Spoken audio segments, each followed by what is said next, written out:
నేను వరంగల్లో ఉన్నా. బాబాయ్కి ఒకప్పుడు పెరాలసిస్ వచ్చిండే.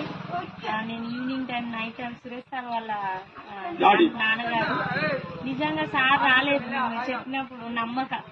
సార్ హైదరాబాద్ లోనే ఉండు, కానీ నేను హేమలత మేడం ఇద్దరం కలిసి వచ్చి ఇచ్చినాము. నడవలేని పరిస్థితి, మంచం మీదనే ఉంటుండే.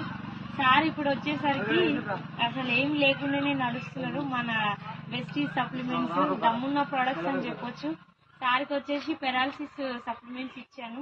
క్రిల్లాయిల్, ganoderma, tox clean and aloe vera, noni, ఈ సప్లిమెంట్ ఎలర్జీ ఇవి ఇవ్వడం ద్వారా తీసుకున్నాడు, మంచిగా యాక్టివ్ అయింది. ఇప్పుడు తన మాటల్లోనే విందాం. ఎట్లుండే బాబాయ్ ఇంత? అప్పుడు మంచిగా లేదు, ఇప్పుడు ఈ మందు అయినా కానీ మంచిగా అయింది. ఇప్పుడు మళ్ళీ కట్ లేకుండా అర్థం మెల్లమెల్లగా మంచిగా అనిపిస్తుంది. మంచిగా అనిపిస్తుంది. ఎవరికైనా చెప్పొచ్చు, ఎవరికైనా చెప్తాను ఇక్కడ అన్ని కూడా తీసుకోలేదు కానీ